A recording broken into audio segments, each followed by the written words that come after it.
All right. Well, I wanted to welcome everybody to our first Los Angeles County Officers Pride Society Zoom seminar on coming out in law enforcement. And so today I wanted to briefly introduce the panelists for today. So we have um, Jose Navarro and Keith Ho. They're both representing the Los Angeles Sheriff's Department. And then we have Shannon Paulson and Mario Rodriguez representing the Los Angeles Police Department. And I'm LACOPS President Jules Sohn. And with that, just to go right into it, I was going to have each of the panelists briefly introduce themselves, and then we'll go back to Jose. So let's start with Shannon Paulson. Just a brief intro, who you are, a little bit about your background, and then we'll go to Keith, then Mario, and then we'll end with Jose, and then he can go right into coming out. Yeah, good evening. So Shannon Paulson, I'm a commander with the Los Angeles Police Department, currently the Assistant Commanding Officer of Counterterrorism and Special Operations Bureau. I've been with the LAPD since 1991.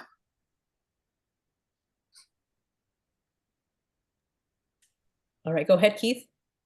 Hi, everyone. I'm Keith Ho. I'm a sergeant with the LA County Sheriff's Department.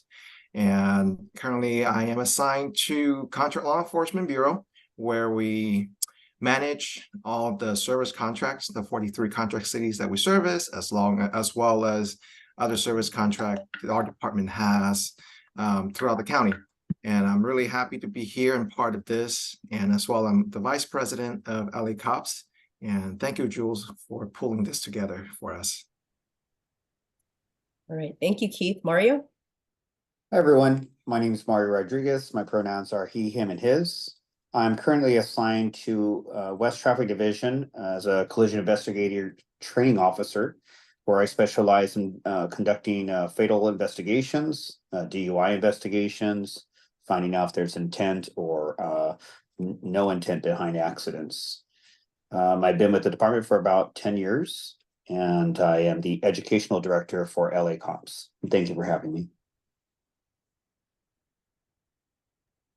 All right, Jose, the floor is yours to intro and to kick us off. Thank you. First of all, very grateful for being here. My name is Jose Navarro, psychologist with the LA County Sheriff's Department. I'm the Assistant Director for Psychological Services Bureau, providing mental health services and support for LASD members and their families.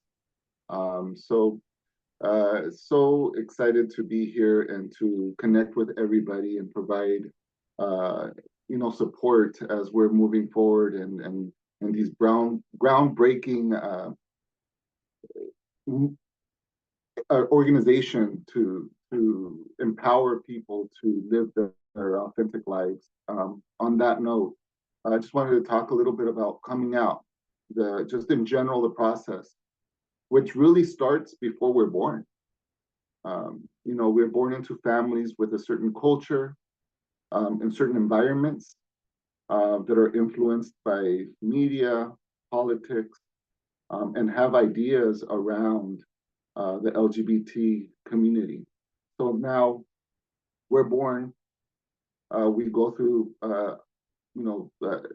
being a baby, going to school, starting to identify, our psychosocial, sexual, developmental stages, and we start to recognize, we start to learn about what gay, lesbian, transgender is in the community, based on messages that we hear. Maybe at some point we start to identify as or make space to the experience that we're having, the attractions that we have, the curiosities that we have. There's labels for them, but unfortunately, many times those labels that are associated to them have a negative connotation, negative views based on things that we hear in our families, things that we see in the news, things that we hear in our communities. So we cope with it, and that can be in various ways. Unhealthy. Sometimes we try really hard to be accepted, so we overcompensate in the positive.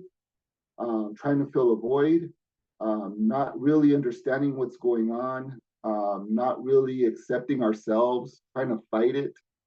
And then, we come to a point in our process where we embrace it, right? We start to integrate it. We start to make community around our sexuality or gender identification or both. And we at some point start to really embrace who we are. And that's a journey. That's a journey for everybody within our community. It's a spectrum of reactions, responses. There's generational things. And then once we get to a certain point, we may belong, we may think that we're pretty integrated with our sexual orientation or gender identification. And then we start careers, right? Or we go into certain social environments, or we travel, and we find ourselves navigating that internally again. And it happens over and over and over. And it's a process that can be challenging. And unfortunately, there's a lot of unhealthy coping that happens in our community. And when we don't manage it and are able to live authentically, we're at more risk for certain things, and ultimately potential for suicide within our community. We have an increased risk for that. So, I mean, in a nutshell, that's kind of the sequence and the process of steps. And just being a civilian in law enforcement and having right now the privilege and the opportunity to hear the experiences of my colleagues here, and people that I really admire in this journey and this courage that they take, and especially within the context of the culture within law enforcement. I'm very interested in hearing about those experiences and how they were navigated. So thank you. Thank you so much, Jose. So we have I have some questions to kind of present to all the panelists, including Jose. And so any one of you can come in and answer it. But very simply, what is your coming out story to yourself? And then we'll start with to yourself and then to your family. And then we'll go into on the job. That's open to any of the panelists. Well, I can go. Coming out as Asian, specifically Chinese, that from this culture itself has not been easy.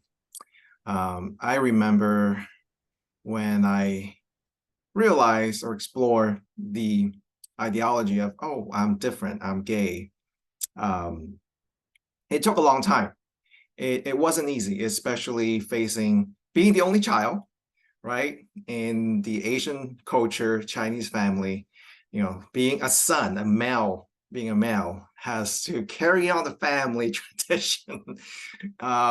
It was a struggle, realizing, oh, I may not be able to fulfill what my parents' expectations, the whole traditional family format.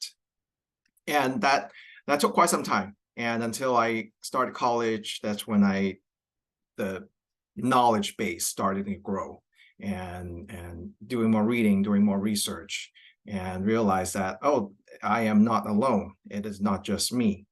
Then slowly I was coming out to my friends on the outside world. I wouldn't dare to come out to my family simply because of the cultural reason.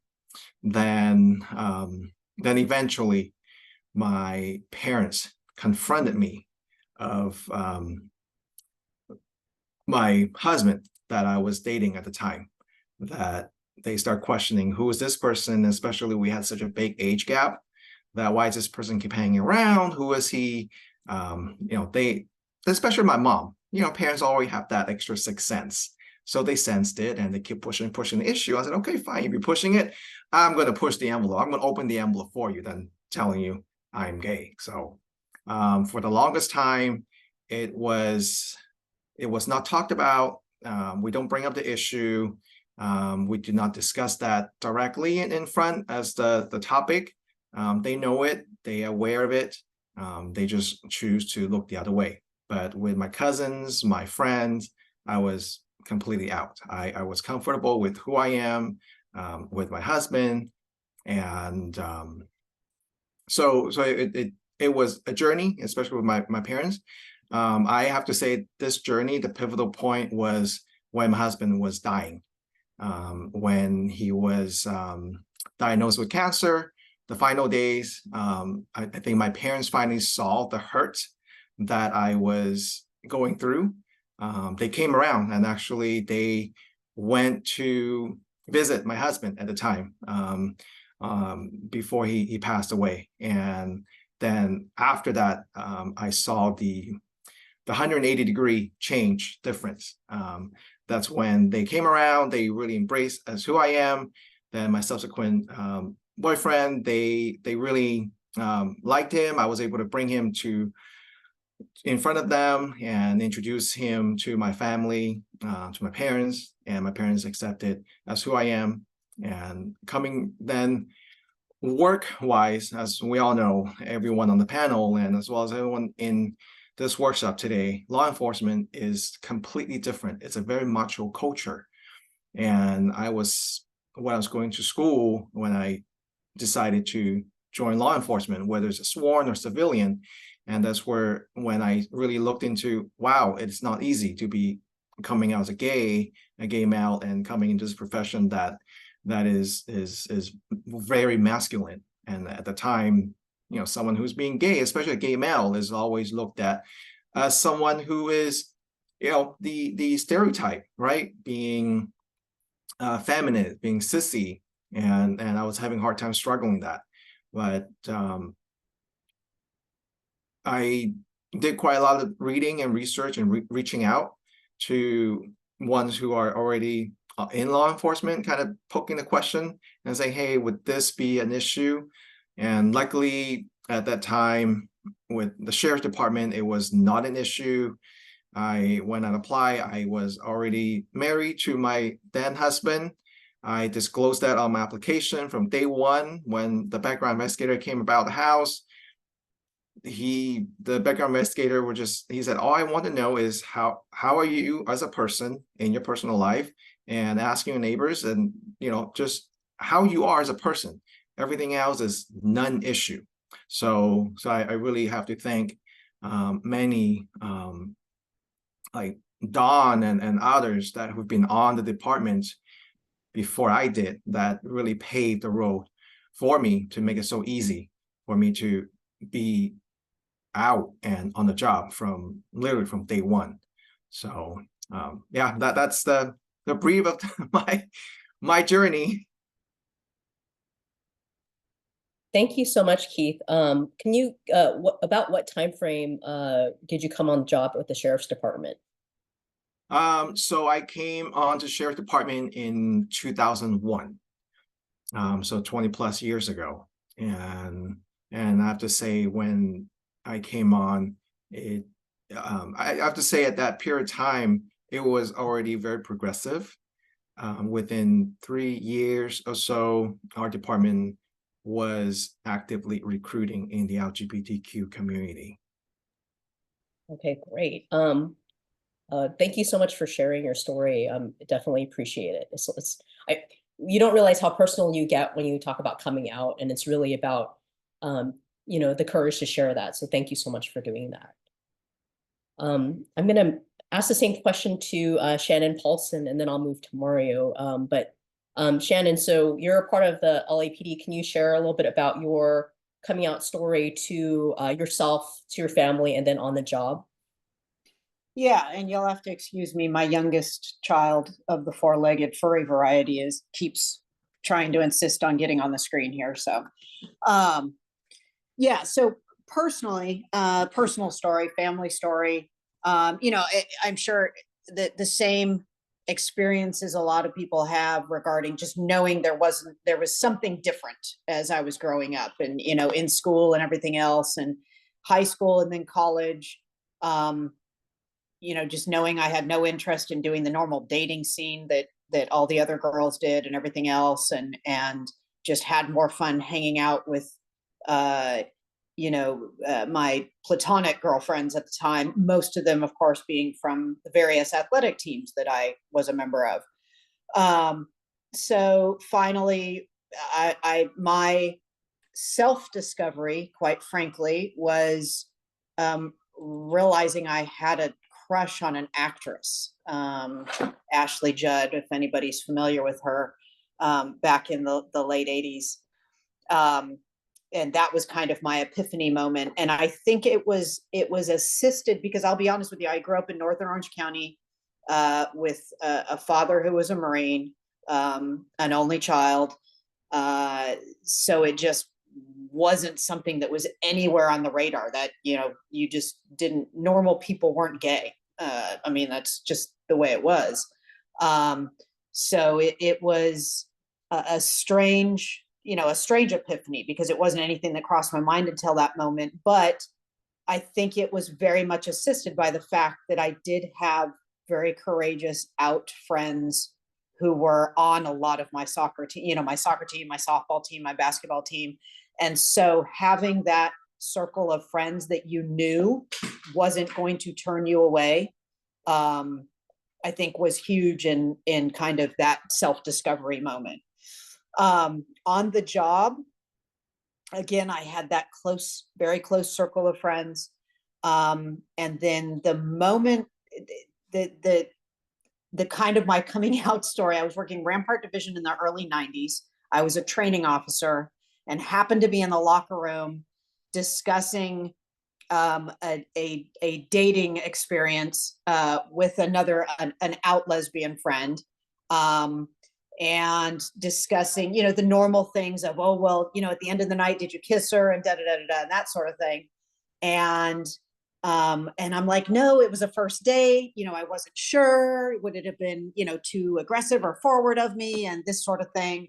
And ultimately, another female officer, a straight officer, came into the locker room, and this friend of mine turns to that straight officer, and who had not been there for the conversation up to that point, and says, okay, let me give you a hypothetical situation. If you went on a date with a guy and it went really, really well, and all the vibes were there, you were interested in one another, and you got to the end of the night and he walked you to your door, would you expect him to kiss you or not kiss you? And this officer says, oh, I'd expect him to kiss me. And so this friend turns immediately right back to me and says, see, you should have kissed her. And that's how I ended up being, coming out to at least the officers at that division. From that point forward, initially I was very quiet about it at work, and, was kind of, I'm going to ingratiate myself and prove myself, and get a seat at the table and change the department from the inside. That was kind of my philosophy through the mid 90s, if you will.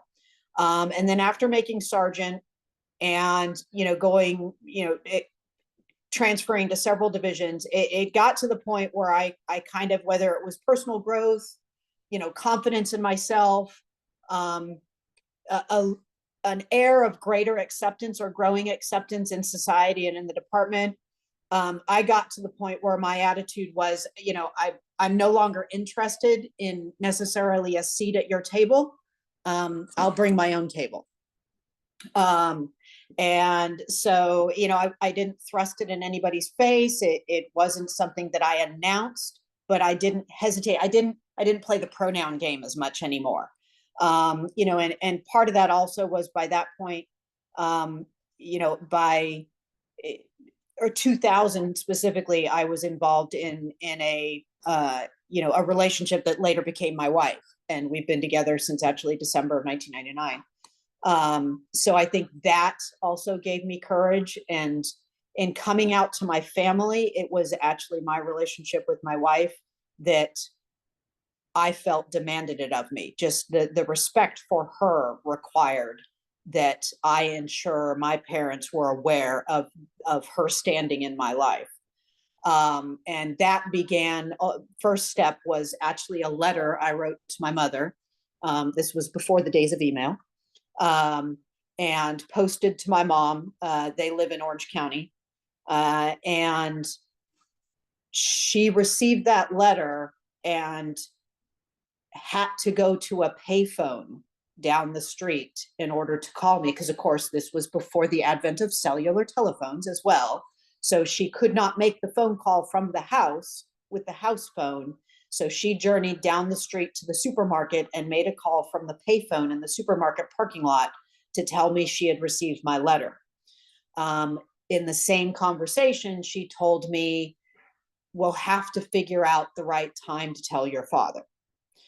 And I think it was probably within a couple months of that, she called me and said, well, your father now knows, because he was watching the news and something came on that was related to gays and lesbians. And I don't recall what the news issue was, whether it was a pride parade or something to that effect.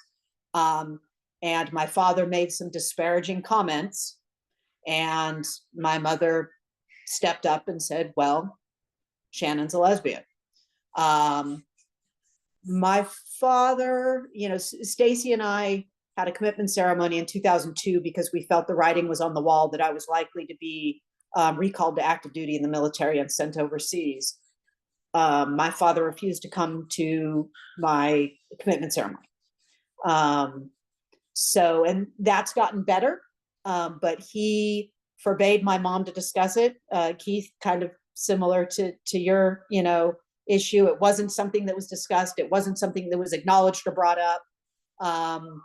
He forbade my mom to discuss it. He couldn't forbid me to discuss it. So I ended up writing another letter to my favorite aunt, who was my mother's best friend, so that my mom had somebody to talk to. The interesting part in all this is actually, my mother is the eldest of 4 siblings. She's British. My father's a Marine from Iowa. Each of the 4 Annis children, my mother's line of the family, all of her siblings have a gay child. Every one of us. Okay. So, and I kind of joke that, well, dad can blame, clearly the genes are on mom's side of the family. So the Paulson line, my father doesn't need to have any shame in that, because it clearly wasn't his fault. Because every one of the Annis children had a gay or lesbian child, which I always thought was kind of a scientific, interesting little factoid. So that's, again, my personal side, and then, my professional coming out. And since then, obviously, here I am. Again, never, you hear stories, and I know there are people on the department that, sit down in the car with a new partner, and that's the first thing they say. I'm a lesbian. Do you have a problem with that? I never took that approach. I don't disrespect that approach. Mine was more or less just, if you caught on to me, I'm going to talk about my family. I'm going to talk about my wife the same way you, as a heterosexual, will talk about your family. I'm not going to be ashamed of it. And you can decide how you handle that. That's more of a reflection on you than it is on me. And that's always been my attitude. Well, thank you so much, Shannon, for sharing your story. Wow, it's definitely helpful to give a little context with regard to the LAPD and the Sheriff's Department during the early 90s. So as some of you know, historically, there are actually 2 kind of parallel lawsuits that were going on in the late 80s, early 90s, both within LAPD and the Sheriff's Department, with out gay officers that were suing their respective departments. And so it wasn't until the early 90s where people were more able to be out on the job. And I definitely wanted to thank you for being one of those folks that is a trailblazer and was working during that time. So thank you so much for sharing your story, and also what happened with your family, because I know that's definitely very deeply personal. So thank you so much, ma'am. I appreciate it. With that, I'm going to go to Jose and then to Mario, because Jose, I would love to hear your story as well in terms of coming out and what it's been like for you as a civilian employee with the Sheriff's Department. Thank you so much. Well, I come from, I'm first generation Mexican. My parents immigrated from Mexico. My coming out experience to them, it was probably around, I think I was probably around 20s. No, actually, like early 30s, late 20s when I came out to my mom. And this was after being in a relationship for 10 years with my current partner. We've been together, well, husband. We've been together for about 23 years now. So my journey has been through education. All of my research throughout college, dissertations, theses have been around coming out. And you know, a lot of us joke around that. We don't call it research; it's me search. We're trying to find answers and understand ourselves a little more. Um, it was challenging. I think a big part of my process was accepting myself. I was very aware of the attraction I had towards males in elementary school, like the crushes. Still remember Nicholas, you know, who's a cute guy in kindergarten. But my teachers were pairing me up with the cute little girl in the classroom, and so I didn't know where that was from, that attraction, until I started to understand that there was a gay community out there, and but in the context of I lived in some apartments. I remember there was an apartment building across the street where now I understand it as it was a sober living facility that was for LGBT HIV positive men in a primarily Latino low income community. So you can only imagine the things I heard and the things I believed happened with gay people, especially, you know, growing up Catholic. I did so much to try to change these feelings that I had that I couldn't. It wasn't until I kind of fast forward while I was in community college, I was in a sociology class and there was projects for doing research. So I started to use assignments as a way to get connected to the community. So I would go to gay clubs and interview drag queens and take my friends with me, and then I would show my mom just to kind of test the waters. At this point, nobody knew about me, not even the friends that I would go with. It was purely research, but I would show my mom, and she would be like, "Oh, what are you doing in these clubs? What's going on? Oh, what influences are your friends having on you?" And you know, so that really just shut me down in regards to being who I was. You know, the next thing I knew, I was isolating further away from my family, which is the most sacred thing to me. New Year's, special holidays, I was out in the gay clubs until kind of tie that in. I recognized that I was gay in one of those times that I went to the club, and I saw two guys dancing, and it was like I could still remember the song that they were dancing to. It was a slow song, and they were hugging, and there was just so much love. And then I just thought to myself, this is what I want. Internally, prior to that, my attraction to men, I would justify and rationalize it in my head as if it was just a phase I was going through, right? And it wasn't until I realized that it was an emotional connection that I was looking for that I acknowledged to myself that I was gay. And finally, one day, I got my doctorate, did my dissertation, and it was a research on coming out for gay Latino men. Mom was there. Fortunately, she doesn't speak English. I still hadn't come out to her. So I did my dissertation presentation, and everybody clapped and you know, asking me questions. And I felt like an imposter because here I am creating this theory and process for empowerment for the coming out process, and my family doesn't know, right? So there was a lot of shame that I felt around that, and then it just made me, doing the research made me more conscious of behaviors that I was doing that were against who I was authentically, to put a spotlight on it. And I just became angry at myself for hiding. So I turned to my spirituality at that moment, and I was like, God, please help me come out to my mom. Like, give me the opportunity.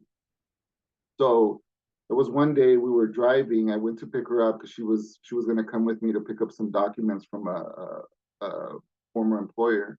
And you know, I was driving, and then I thought, this is the time. I just felt it in my heart, and we started having a conversation. And then this story came to me, and it was a story that my mom always told me. My uncle was short, and she would describe how difficult it was for him being short, and that he always wanted to change being short. He would put braces on his legs to try to stretch them, big shoes to try to get taller.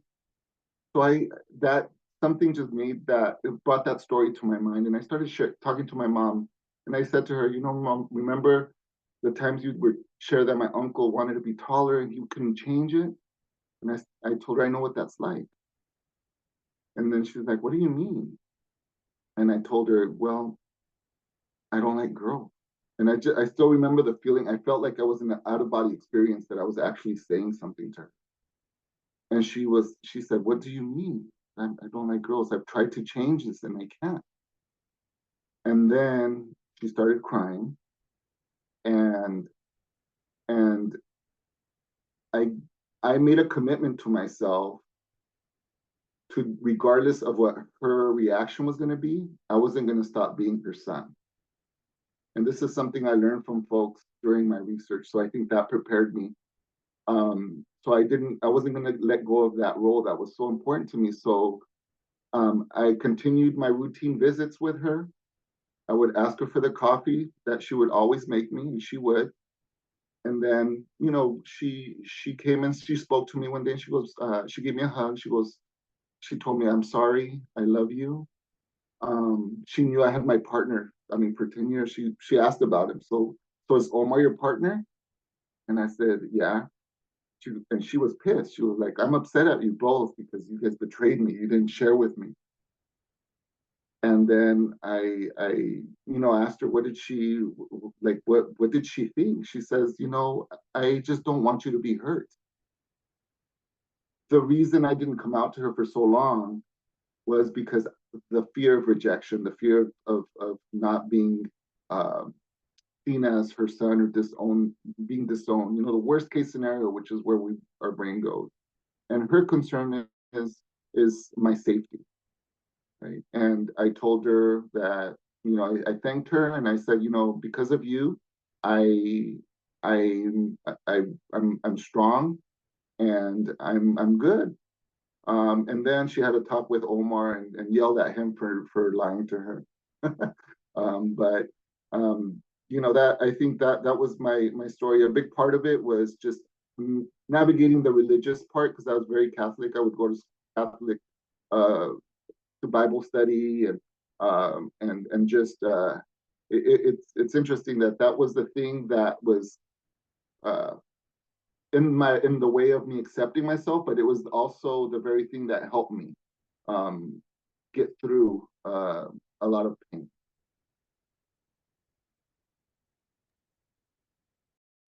Thank you so much, Jose, for sharing your story of coming out. I was curious, like when you started with the sheriff's department, were you pretty open coming in?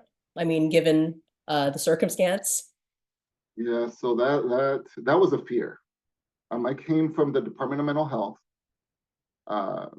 You know, I'm pretty open, but been very open, but coming to the sheriff's department, fortunately, I had already made connections. I was working closely with the sheriff's department in different programs. But like was said earlier, I didn't hide it.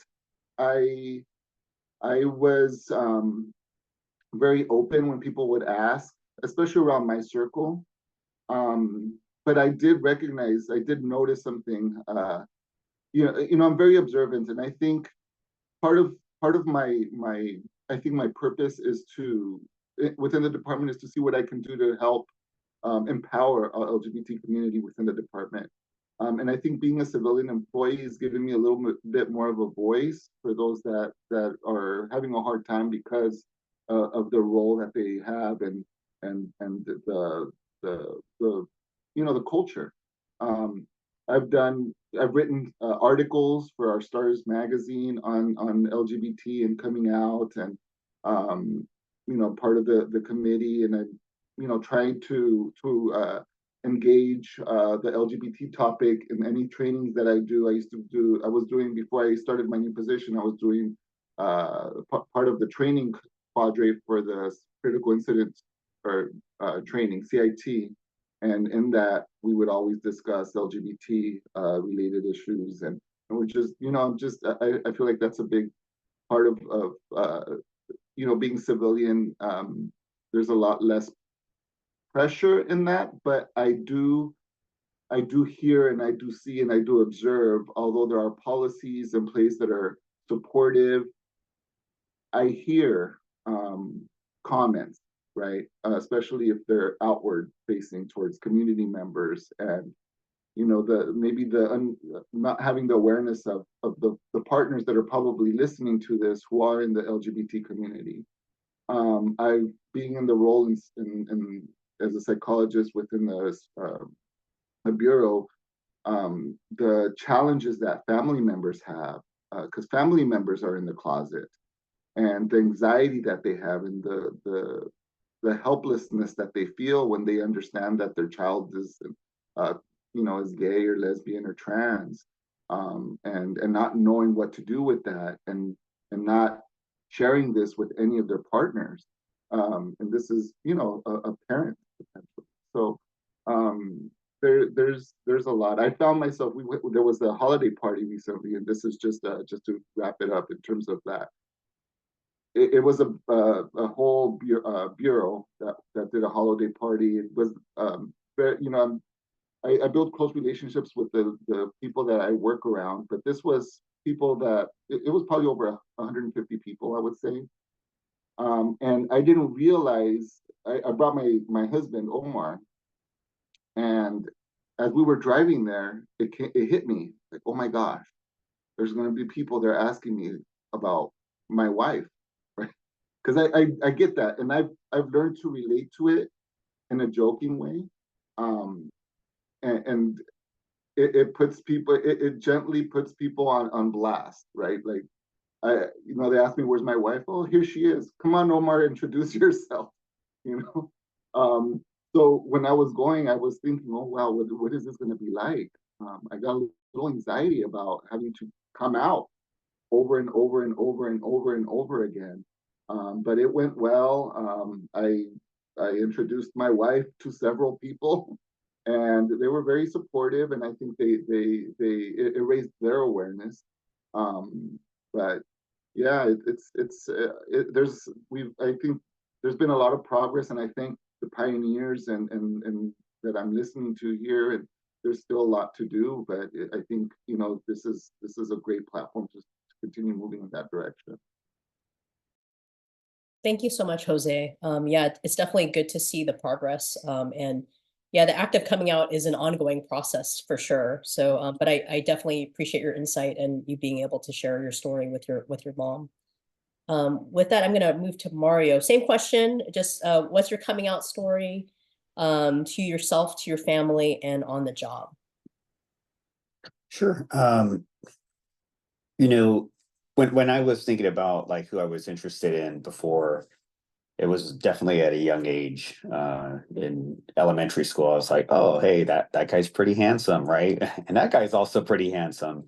And then as you move on to high school, there's that potential being ostracized because you like someone of the same sex, and people may not be open to that, right? Because as a kid, you're brought up with religion, right? You're brought up with certain values and morals from your family and upbringing and what have you. And you know, with my parents, they were always thinking, oh, I was gonna have a house with a wife, the 2.5 kids, right? The white picket fence and what have you. But as I moved on after high school, I actually came out to my parents just like Shannon did. I actually wrote a letter because I didn't have any speaking skills at that time. In fact, I don't even know if I have speaking skills now, but with regards to being able to come out to my parents, I thought I needed to write things down so that way I fully express myself in without any interruptions. That way that they understand it fully. So I told my parents, don't open this letter until I leave for the bar. And I left for the bar, and my dad went with his parents over to the desert house that they had, and my mom stayed home. After my mom read the letter, she cried, and I took her shopping the next day. My dad had told me, just be careful and don't catch HIV. His family member had passed away during the AIDS epidemic from complications of the HIV antigen. So he was concerned about my well-being growing up. But moving forward over to when it came onto LAPD, it was a concern. You know, when you hear about law enforcement and the LGBT community, you hear about rumors, right? When you always hear where there's smoke, there's fire. And so when I came onto LAPD or even the applicational portion, there was always that wonder of, well, what does law enforcement have against the LGBT community? Not knowing that there was the Black Cat riots in 1967 or the Stonewall riots in 1969. I didn't know any of that stuff. I was uneducated, but hearing rumors always was in the back of my mind. And like Keith, you know, going through backgrounds and what have you, the background officer, specifically the psychologist, asked me, "Oh, who do you live with?" Right, and I thought to myself at the time I was living with a partner, and I said, "Well, I live with my partner," and I thought to myself, if I don't come out now, is this really the department I really want to be working with? Right. And she moved on to the next question, like, you know, is there any domestic batteries? And I'm like, nope, no. You're okay with me living with another guy, right? That just was on the front part of my mind. So when I passed through backgrounds, I got through the academy. And the academy portion, 3 months into it, someone asked me, who do you live with? And I said, oh, my partner at the time. And he says, oh, you have someone on the job? And I'm like, no, not like my partner, work partner, like actual like life partner at the time. And he went on to the next question, and it even faced him. I thought to myself, have I really been holding on to this burden or this mindset that wasn't really present, right? I passed through the academy, went through my probation in the field probation right over in Hollywood division. And I selected Hollywood specifically for their understanding of the LGBT community, whether it be acceptance of the LGBT community or a tolerance of the LGBT community. At least they knew about the LGBT community,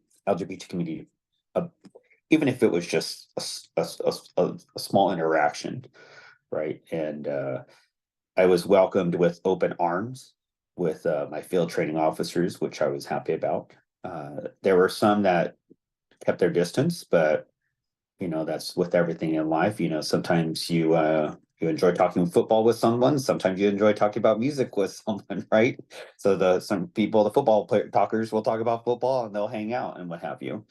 But there was that fear that I had of that continued ostracized mentality of, if I come out, you know, am I going to be unaccepted? Are they going to show up to my backups? Are they going to be supporting me if I have a question about a certain report, or if I have a found gun? What's the process? Are they going to shun me out or shut down or say, hey, figure this out on your own.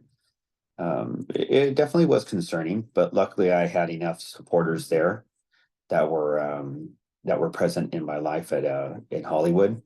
And I selected West Traffic Division, the current position I'm at now, um, because I love the physics portion. I love puzzles.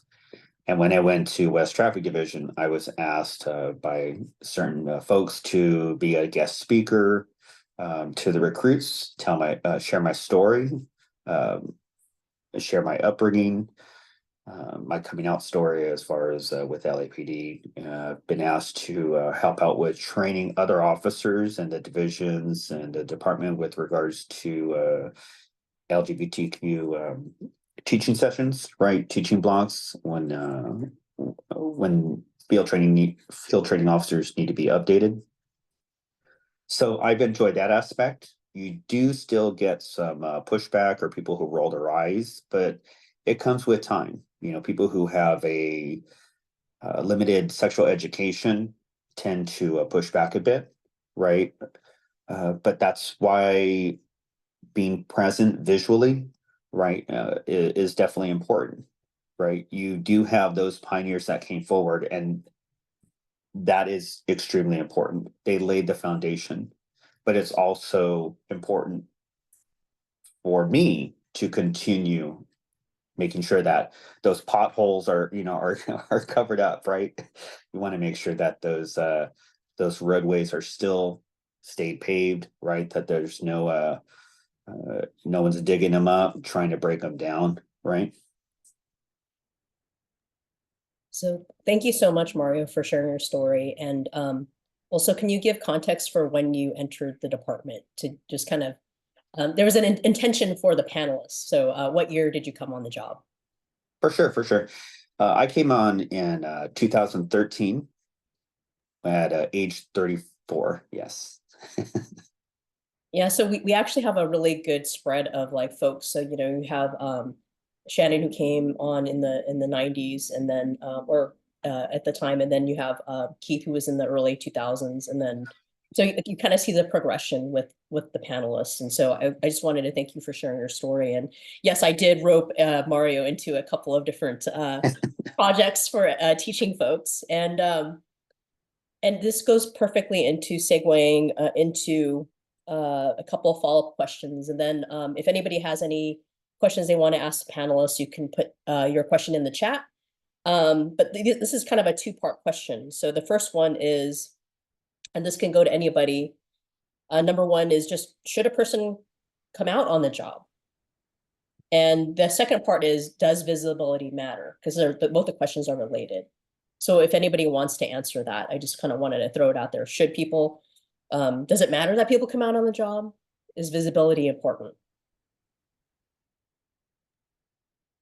Well, I'll tackle that as the old timer here. You know, and I would say yes to both with a caveat. You know, obviously visibility is huge because visibility, I mean, I can say, you know, my comfort level came from other people's visibility.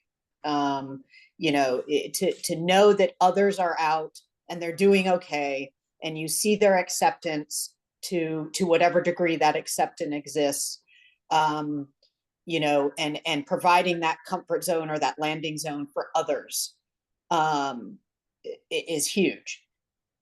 However, to the point, and you've kind of alluded to it, the coming out story is a very personal one, and has to be done at, you know, the pace or in the manner of each individual. You know, and because there is a multitude of factors that go into that. You know, we could all argue that in today's day and age, and I can tell you, we have come a long way in the 30 plus years that I've been on the job, you know. And I feel very comfortable and confident in telling people that my department is a safe space, you know, to come out to. But that doesn't account for their personal life, their family life, their personal experiences, you know, their history that might feed into their comfort zone. So I think that has to be supported and respected in every sense of the word. Um, but I am, there are still issues. Obviously, we are, police departments are a fragmentary representation of society. And I think to a large degree, we are better than society when it comes to homophobia, sexism, and racism, whether that's because of the vetting we do, the communities we work in, the atmosphere and environment in which we have to work together and support one another in sometimes life-threatening scenarios. You get to know a lot about a person. And so you tend to overcome those sorts of things, just like we do in the military. You sit in a foxhole or something with somebody for a while, there's certain things that stop mattering, quite frankly. But there are still, obviously, because we're a representation of society, there are going to be the people here that probably don't belong wearing the badge we wear. And they aren't going to have those same attitudes. We'd all be lying or ignorant if we didn't admit there are sexists, homophobics, and racists in our respective departments. But I've come from a time where in locker rooms, I kept my eyes to the front and in my locker as I changed, because I didn't want anybody to be able to make an allegation about me. That lesbian was looking at me while I undressed. And come forward to a point where when I left the military, because of Don't Ask, Don't Tell in 2012, I wrote my resignation. I resigned my commission and specifically stated that my civilian police department, in which I had recently been, promoted to lieutenant, my wife pinned my badge on me. And that was my example to the military that, you guys need to catch up. A year later, they ended Don't Ask, Don't Tell, and, I had already left. So our agencies are leaps and bounds in front of a lot of our other, societal industries, if you will, and society in general in many parts of this country. But to your point, it is, the visibility is huge, and yes, some of us have a responsibility in that sense, to be that example. Yes. But each individual, we hear about that, the campaigns that some organizations go on to out people because they think they should be outed, for the betterment of the, the gay and lesbian community or whatever. No, that is a personal journey that has to be respected. Thank you so much, ma'am, for your insight. Does anybody else want to share their perspective as well? I guess I'll share some from the sheriff's department side of the perspective. Like Shannon said, definitely it is a personal journey of coming out on the job. My journey had been, timing was right. Before joining the department, before even I made the decision of going into law enforcement, I did a lot of research, a lot of reading of treatment of LGBTQ people in law enforcement, and came to realization that, oh, it is going to be a tough road. Then soon after I joined the department, our department went on to a hiring campaign in the LGBTQ community, simply because several of the forefront members on our department really was pushing the issue of, and plus the time that actually our policy of equality had just put in place, that sexual orientation was included for the discrimination protected characteristic. So in part of the process, I literally took the chance jumping onto the campaign, and I was part of the recruitment campaign, and my face was splattered all over West Hollywood and across the country on the recruitment effort. So at that point, at the time, literally I said, okay, there's no way going back. My face is out there, and that lead to the representation part. It's important. And if someone who is comfortable to be out on the job, definitely the support is there, whether it is the sheriff's department or LEP or other agencies, support is there. If that person's journey is ready to be out, to let others know on the job that they are the community, they are part of it, and resources available, and that lead to, like Shannon said, now we became the poster child, sort of say, like a better words, that we are the representation. It's important. Lead by example, right? And a lot of times, whether it's at station level or department-wide level, having the faces, having the representation, it'll make the next person coming onto the department that wants to come out, it'll make it easier for them. They know the allies are out there, and they know, oh, okay, I know who are out, so I can ask that person the question, is it okay, or how is it been, so they feel that safety net is there in the event that they're coming out. So I completely agree with Shannon. It's visibility, definitely yes.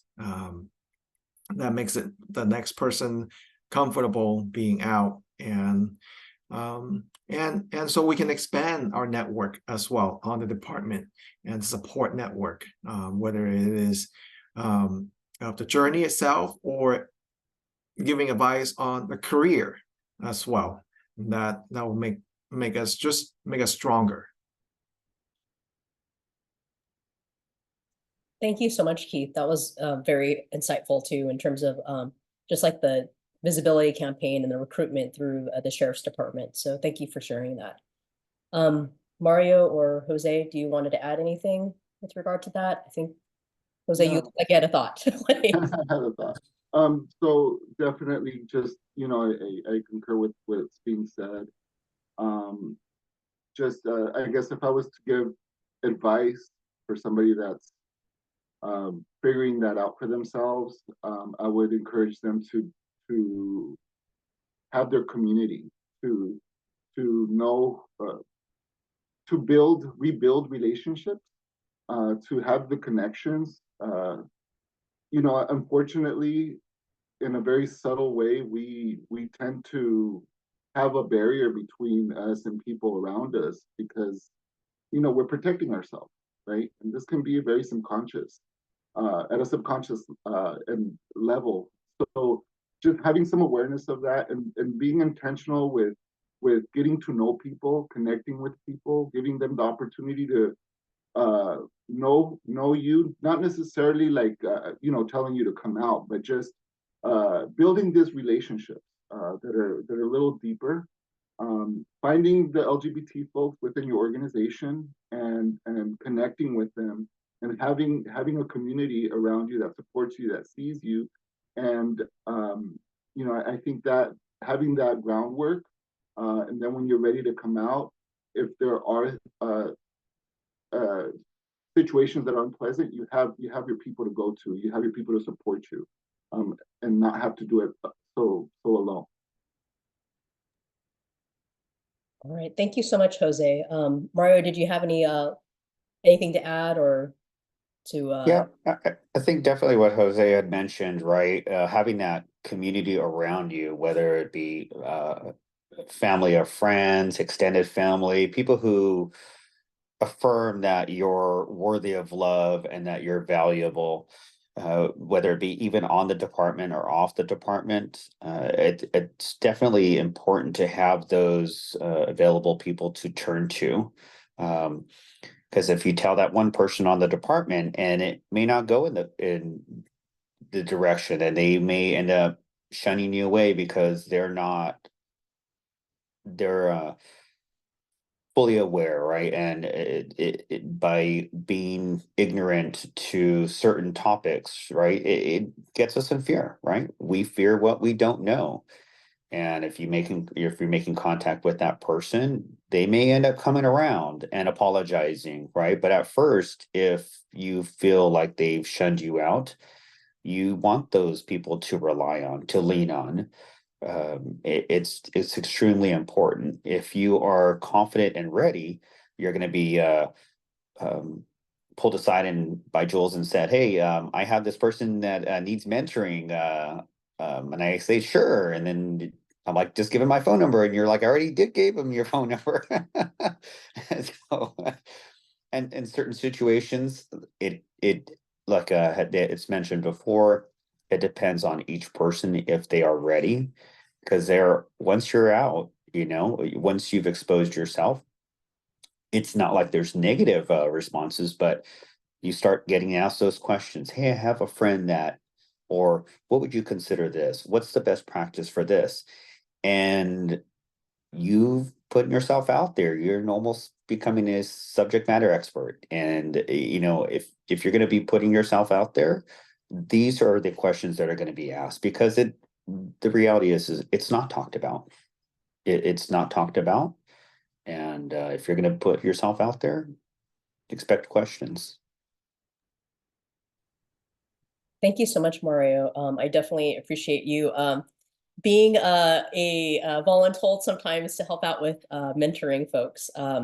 Yeah, one of the things that we have is, and this is true of both on LAPD and LA Sheriff's side, is like whenever an LGBTQ plus candidate is applying to our respective agencies, they do try to seek out information. And so typically they'll Google whoever the LAPD, LGBTQ, LA Sheriff's, LGBTQ, and then they'll find one of our names, and we'll try to do that. But thank you, Mario, for all that you do to help support our community. And that's true for everybody. Keith, Shannon, Jose, thank you so much for being a part of this.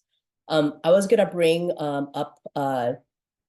bring online two of my co-moderators. They're in the background helping co-facilitate. So we have our networking director, Amber, and our communications director, Mandy, who I'm going to have come up and just kind of give a quick closing and just make sure there's no questions in the chat.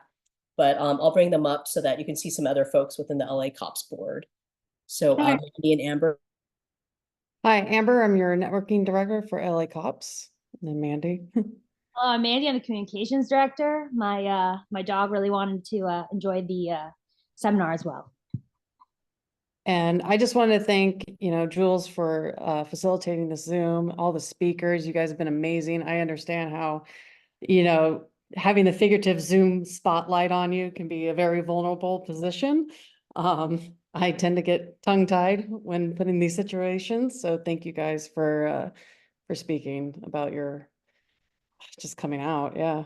It was very powerful, really powerful, and to hear everyone's experiences from, different timelines within law enforcement and even the civilian side. It was really impactful, really brave, and something I think we're all going to be reflecting about for a while. So thank you. And also anybody who's watching this. I just wanted to let people know in the future, we're going to have another virtual seminar. It's going to be for allyship and parents of LGBTQ youth. If you want to find more information, it's www.lacopspride.org, and we'll have a QR code up. And it should be February 22nd, 2014. Is there any questions? Anybody? All right, without further ado then, Andy, do you have anything to add? No, I don't see any messages popping up at this time in the chat box, but thank you everyone again. This was really amazing. Thank you. Thank you, Julie. I see you in the chat. All right, thank you everybody. Have a good night. Be safe, stay healthy, and we'll see you on the next one.